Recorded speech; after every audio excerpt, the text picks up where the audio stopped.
IELTS Academic Task 1 pie charts. In this video, we're going to look at two tasks involving pie charts. They're both involving two time periods, so change over time.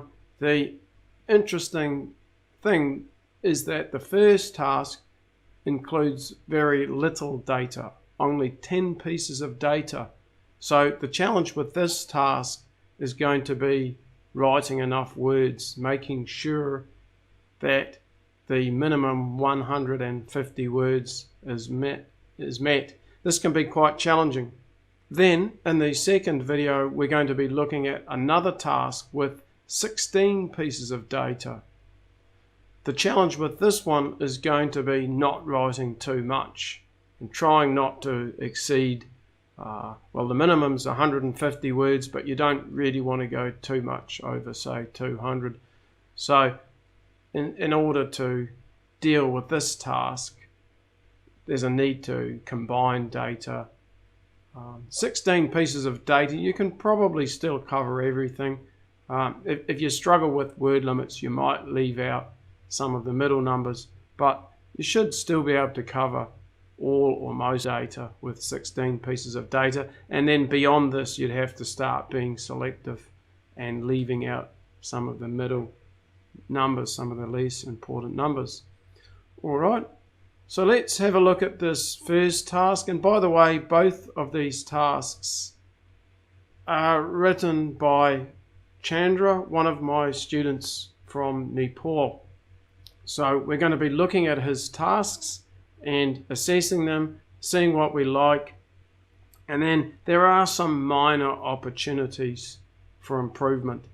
So let's take a look at our first task. The task is showing different categories of online sales. So we can see we've got 4 categories here, so 8 pieces of data in total. This category is going to be a little bit tricky because we have to be careful that it doesn't seem like 2 different categories. Okay, so what we've got here is an excellent introduction. The 2 pie charts compare the percentages of the online sales of 4 distinct retail sectors in New Zealand between 2003 and 2013. Then we want an overall summary, and often with these tasks with 2 years, what we're most interested in is the changes. So when we've got 2 years, we're most interested in changes, and with pie charts, sometimes we're interested in what's the highest and lowest in particular. Okay, in this case, the student has summarized the increases and decreases. So we can see that 2 of the categories, which are film and music and books, have increased. By the way, when you're writing your tasks, if you find it difficult to use these, this is called a legend, you can always just write on your task what these are. It's probably not necessary with 4 things though. Okay, so we know the 2 items that decreased, and then the second part, while, good use of a connective word here. Sales for clothes and travel decreased. All right, so excellent overall summary. We know what increased, what decreased, and it also sets up the reader to know what to expect in the body of this report. When it comes to the body, we need to have a logic to divide our data, and we need to communicate this to the reader. There's a couple of possibilities with this one. One would be to have a paragraph about this pie chart and another one about this paragraph, or the other way is to have a paragraph about what increased and what decreased. Given that the reader is going to read this overall summary, it probably flows on quite nicely to sort of have a paragraph about what increased, what decreased. So that's what we've got here. Just so you know, when I use color coding on my corrections, and the sort of turquoise color is going to cover task achievement, grey is going to cover cohesion and coherence, yellow for vocabulary, green for grammar. And so I use these on this task. So looking at our first body paragraph, this phrase I've deleted, but it's not wrong. We can include this if we want, and if you're worried about the number of words, as I said, it can be challenging to write enough with this task. You might include this, but if you think ahead to the second pie chart where we've got lots of categories, we'd probably leave something like this out because we don't really know, we don't really need this. We know it's about pie charts, so there's no real additional information here. So we could just start the sentence here, but this is not wrong. Okay, so there we have a signal here to the reader, so I like this. That tells the reader that this paragraph is about the categories that increased. There was an increasing trend for both the films and music and the books with their online sales. All right, I've added this comma in here actually, and the reason why I did it is to make it clear that this is one category and this is another. You can see here words suggesting that we don't need this comma, but actually the comma is ideal here just to separate one category from the other. Otherwise, if we take that out, it starts to look like it could be 1, 2, 3 categories. Remember, it's because of this. This category includes 2 items, films and music. We could possibly paraphrase this too to movies. That would be even better. When you get to books, don't write something like novels because novels is too specific. Clothes could be clothing. All right. So we know that these 2 categories increased, and then more specifically, so now we have the details. The online sales for music soared. Great use of vocabulary here, and it's accurate 21% to 33%. So this is great language, and it's helpful for the vocabulary score. It's also helpful for the task achievement because we're not just saying that it increased, it soared, so that's like a big increase. So this word is helpful for the score for vocabulary and for task achievement. And then some additional information here, which was the highest percentage and which is good for grammar because it creates a complex sentence. We're adding on something extra to the sentence.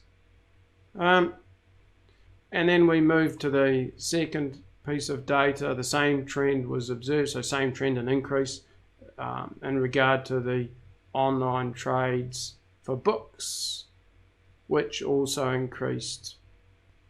But take out the also. The also in here is not great. And the reason why is because, yes, it also increased, but the percentage is not the same, which increased from 19% in 2003 to 22% in 2013. So nice paragraph here. The reader knows that it's about the increases, and we see the trend for the 2 categories. Then we want to move on to our second body paragraph, which is going to be about the decreases, and we've got this signaled here, so this is useful for the reader. This phrase is fine, and again, if you're worried about your minimum words reaching 150, write a wordy expression like this. If we wanted to, we could just write in contrast. So we could reduce that, and so really with this task, use lots of, I want to say wordy linking phrases, but I mean not to a negative extent, but you can be a bit more wordy on this task, and then with the next one you don't want to do that because there's so much data. Okay, so we don't want the.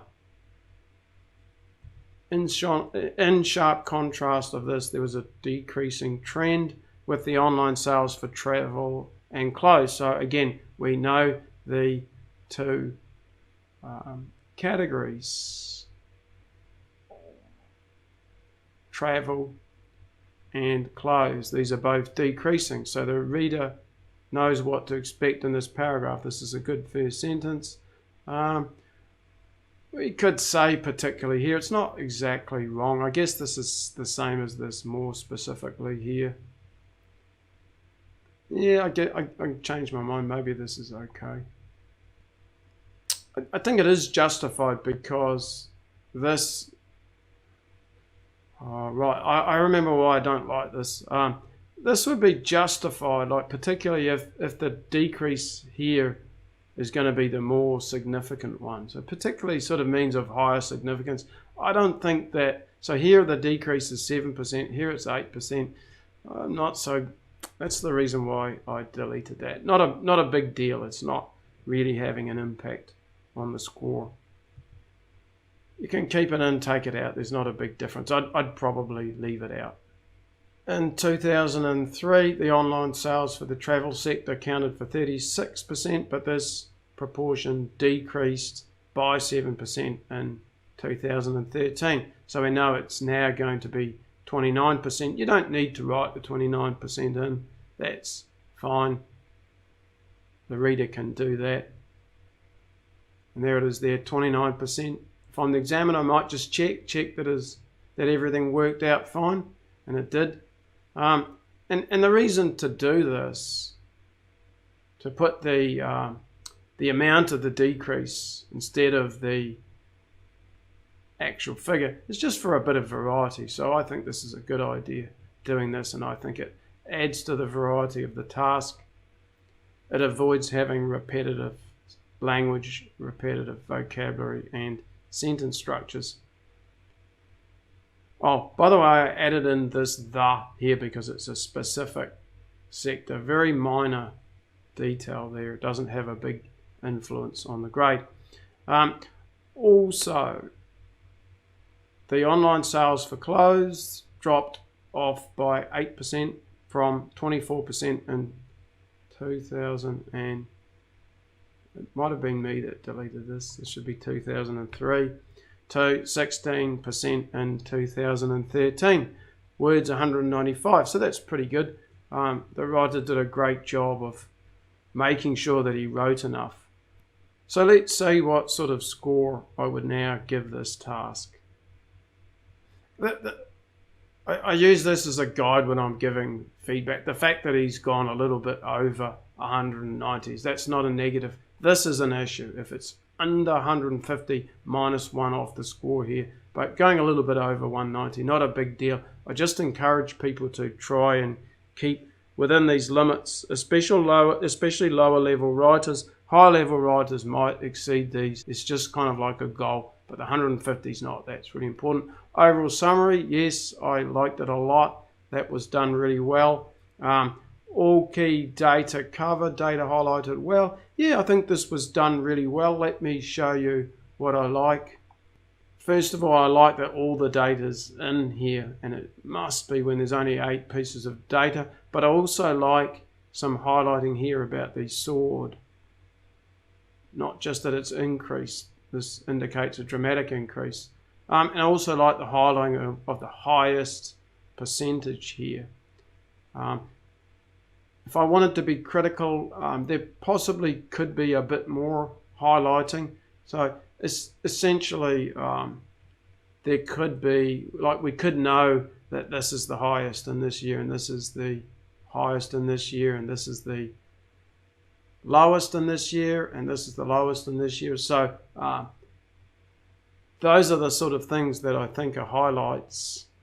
But there's enough of them in here. There's enough in here for 8, I think, but not 9. I wouldn't think quite 9 because not all of these highlights are in here. And since there's only 8 pieces of data, there possibly could be a bit more highlighting. But it's clearly an 8 because there's a really good overall summary. All the data is included, and there is a fair amount of highlighting in terms of the highest percentage in the sword here. So I think this is good enough for 8. Everything's reported accurately. 8 here, but not 9, but close enough. Excellent job done. And then let's think about the cohesion and coherence. Logical separation of data into paragraphs. Yes, we've got the highest and lowest. Paragraphs highest and lowest. Body paragraphs start with a phrase that indicates the data in the paragraph. Yes, if you're wondering about what I'm talking about here, it's this that we can see: increasing trend, decreasing trend. This makes it easy for the reader. They know how the information has been categorized, how it's sorted into paragraphs, and this is an important aspect of getting a high score for cohesion and coherence. Logical paragraph development, yes, we've got the highest numbers first and then the second, then the so it's going from highest to lowest, and this is excellent. And linking phrases used well, yes they are. So I'm going to give this 8 here. Vocabulary, sorry, that was there already. Let's see, let's check if we've got any inappropriate word choices. This is the first thing that we want to be thinking about. It's all correct. There aren't any errors. We've got some paraphrasing here.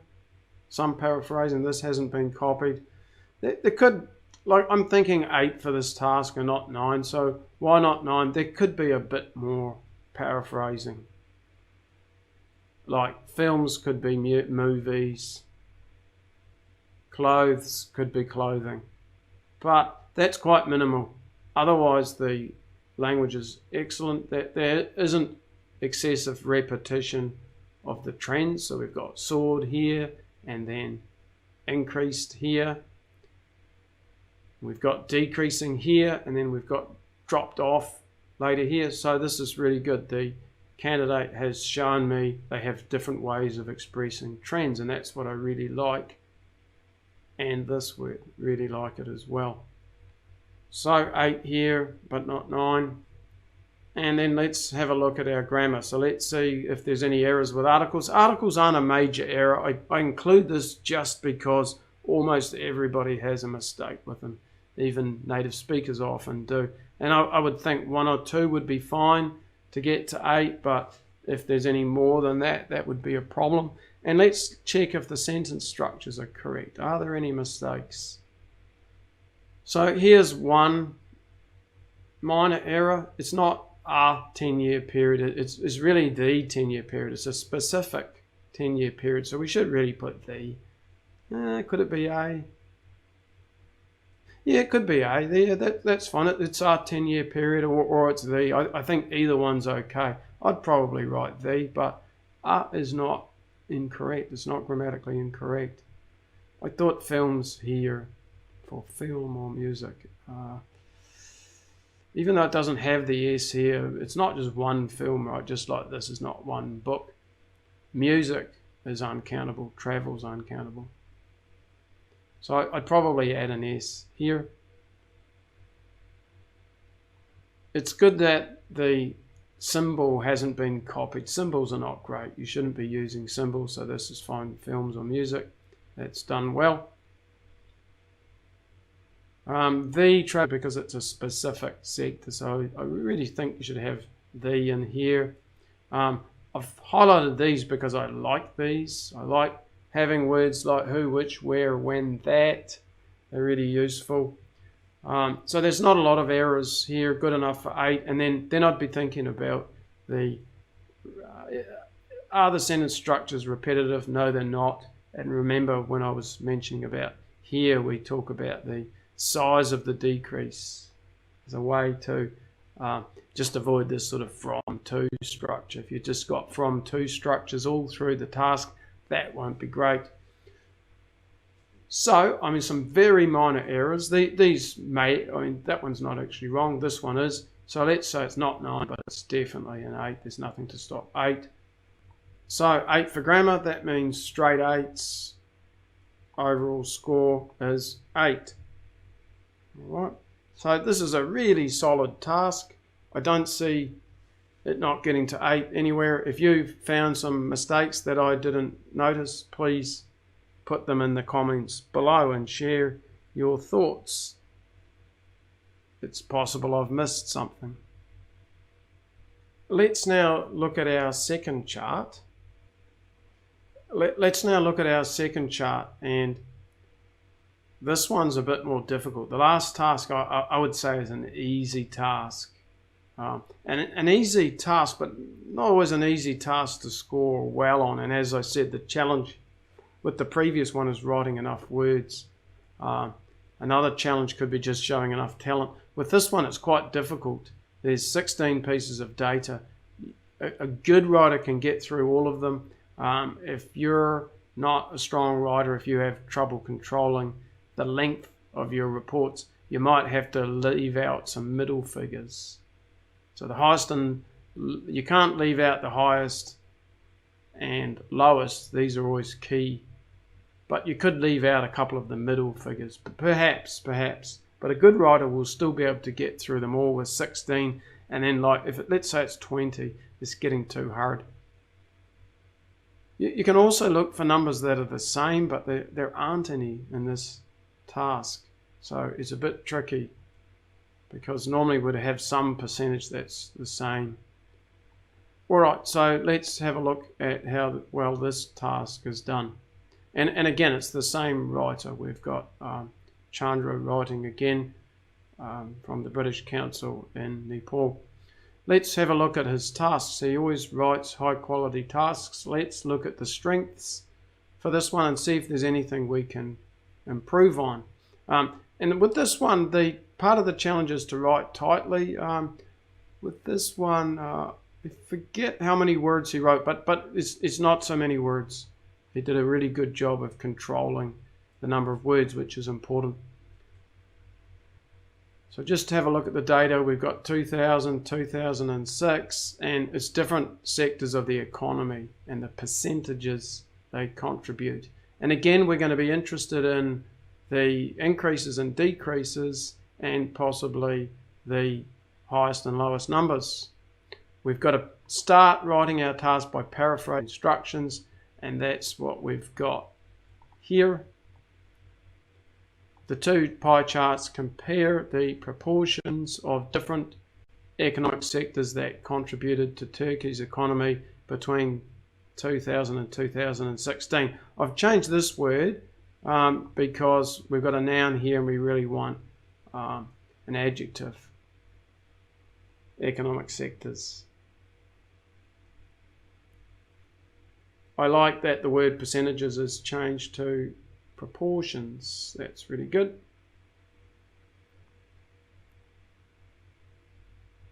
And let's have a look at our overall summary. Remember with the last one, the writer told us all the categories that increased and all the ones that decreased. Too hard to do with this task. It'll make a really long overall summary, and we don't want to do that because remember, it's going to be a challenge to control our words here. So he's done a good job. What he's done this time is tell me what's the highest in each year, and I think that's a really good idea. So we've got agriculture contributed by far the highest percentage in the beginning. Really nice language and really good for task achievement. Not only we know what's the highest, but it's by far the highest. See, there's nothing close to it. Nothing close to it. So it's not only the highest, it's by far the highest. And then we know what it is in the second year. We must know what it is in the second year too, or it won't be complete. It's not agriculture this time. If it was still agriculture, we could just say agriculture was the highest in both years, but it's not. So it's this and this year and this and this year. So I think that's a really good overall summary. So this is exactly how I would do it. I wouldn't do any differently. You might be tempted to think, well, should I put the lowest in? Probably not, because we have to say so much about the highest. So if agriculture was the highest in both years, we could just say in both years, agriculture was the highest and finance, business and other was the lowest. But this is not the case, and so the way this is written is exactly how I'd do it. Here's something I don't like though. I like that we've got a logical organization of data. Basically what we've got is the same as last time. In here we've got all the categories that increased. In here we've got all the categories that decreased, right? So this is good. We have the logic. It kind of is communicated, but it's not communicated in the most ideal way. Imagine this for the reader. The contribution of construction, manufacturing, trade, utilities and transportation, together with finance, business and other sectors increased. Very hard for the reader to kind of hold all this in their head. It's a lot to get through, and it's probably unnecessarily wordy. So what I've come up with is increases were seen in 5 of the sectors. So this would improve the cohesion and coherence a bit. This is not wrong. What's here is not wrong. There's not a mistake, but it's even better to do this. And then I would match it with this. Decreases occurred in 3 areas of the economy. That's sort of enough. And all these words that are appearing here will be covered in the paragraph anyway. So that's a change I think could be made to increase the cohesion and coherence, just to make it easier for the reader and cut down the number of words a little bit, make it less wordy. And now we get the specific details, and this is signaled here. We've got 3% for the construction industry, and then we've got it soaring again. So again, good language, from 3% to 10%, huge increase. So this is covered by soared. Well done again. So I like this vocabulary. Again, this is helping to increase the vocabulary. Also, manufacturing provided 8% in 2000 and increased by 4%. So, like I said before, this is from this to this, and then we can vary our sentence structure. This is useful for grammar, right? Changing the sentence structures. Finance, business and other sectors generated, nice word, generated 5% of Turkey's income in 2000. And this rose by 3% in 2016. Nothing wrong with writing this. I just find it's easier to just write this, and it cuts down the words a little bit. Now, I've changed the comma to a semicolon here. And the reason for that is because we've got a lot of commas in this sentence. Comma, comma, comma, comma, comma, comma. What does this semicolon do? It acts like a super comma. It's the easiest way to say it. So it makes this all together, and then everything that follows it all together. All right. So I just did it to help the reader a bit. So then we've got this phrase followed by, and then we've got the next category, trade, utilities and transport, 14% in 2000 and 16% in 2016. So it's basically to separate these two categories. It might be hard to see, but there's actually only two categories. Another sort of challenging thing with this task is this is all one category, and then let's just underline that so you can see it. And this is another one. And it can be difficult to see that, and that's why I've put our semicolon, our super comma in there. Just think of it. It's a super comma. And I suppose if you use this super comma, it might help your score for grammar. It probably won't. And if you can't use semicolons, don't worry about it. Then we get on to the next paragraph. We have to signal that we're changing from increases to decreases. And this has been done really well. And I'm just showing you a slightly better version of it up here. Like this word accounted for. This is really great language. In 2000, agriculture accounted for. I often see words like witnessed. Agriculture witnessed 24%. Did it? Did the agriculture witness anything? Can agriculture witness something? Can plants witness something, or is that people? So I really hate this word witness. Accounted for, much better. And dipped. I like this here. This is some more great language. So the examiner's looking for talent. The examiner's not just looking, oh gosh, the student made a mistake here. The candidate made a big mistake. This should be of and not in. Oh, huge mistake. Score comes tumbling down. No, this is very minor. Very, very minor. And this is wonderful. Absolutely wonderful. So the overall effect is positive here, but this dipped to 14%, and dipp's quite good language here, as I'm saying. Now the next sentence. Leisure and hospitality and government sectors. Remember, this is all one thing, which can get a bit messy. Is it all one? I think it's all one. Oh no, it's two, yeah. So this is where it gets messy, because it looks like three things. So I'd probably stick a comma in there just to help. Leisure and hospitality and government sectors comprised 17% and 12% in 2000.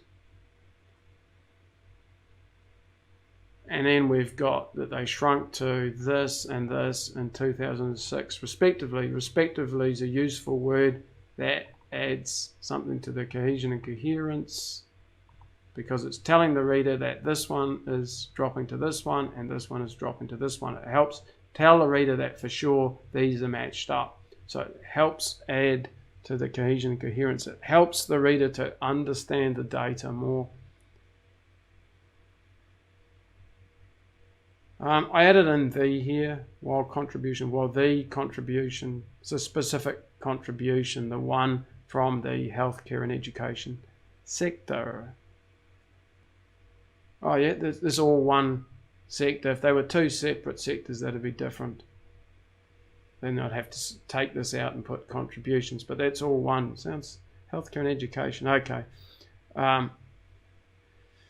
Plateaued, I know exactly why this word has been used. A plateau, it's not really, I don't want to say it's a huge mistake here, but really they're just the same. A plateau occurs when we've got multiple time periods, and two or more of those time periods are the same.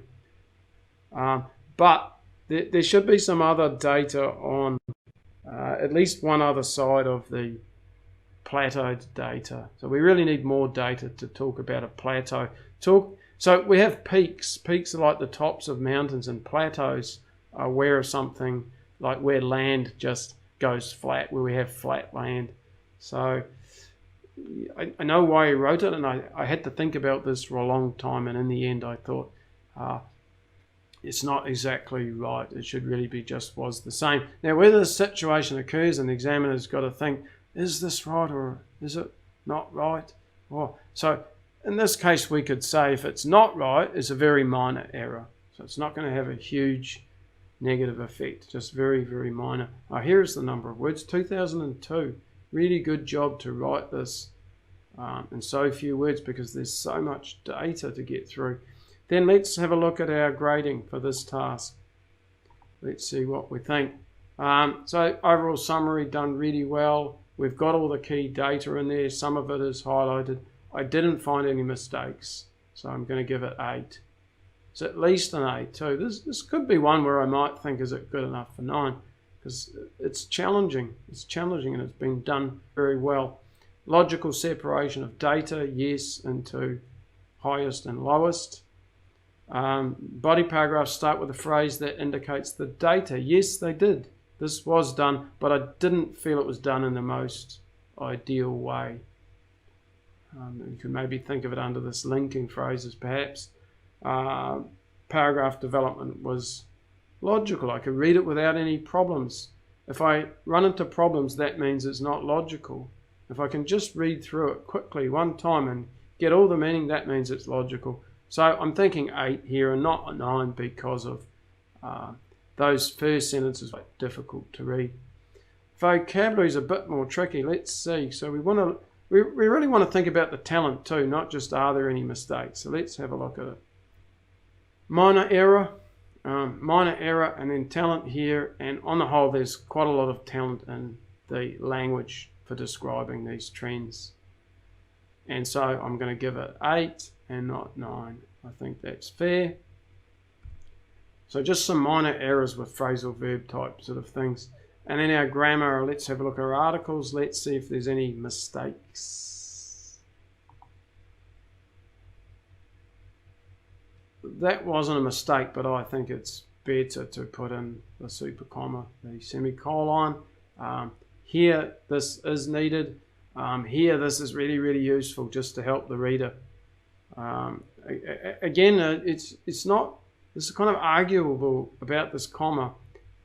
When we only have two things in a list, we don't need a comma, but it's helpful here to separate that this is one thing and this is another. So we've got category, category, category. This is called a serial comma, and I think it's better to get in the habit of using these.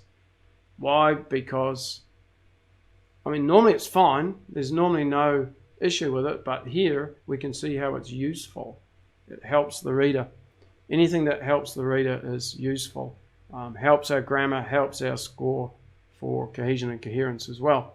And then, so there's just some very minor issues. I really like the variety of sentence types. While here is very useful as well. So good enough to get to 8. So 8 here, I suppose if I want to be a stickler, I can say, oh, you've got an error with an article. I really want to emphasize articles are minor issues, and as long as you show you have some sort of control over them, that's fine. The score does come down if there are multiple errors, or if they're always wrong, then that starts to become a problem. So we've got 4 8s, and 4 8s means we have an 8 here. Another solid task. And this one, like if we compare the two tasks, this one was much more challenging. So to get to 8 on this one, really well done. And to do so without blowing the word limit. Right? But, well, there's no word limit, no maximum, but what I mean is without having to write too many words. Remember, you've only got 20 minutes for this. Alright, so I hope you've enjoyed this video. If you like seeing these kinds of videos, subscribe to me. I'll try to keep updating my videos regularly.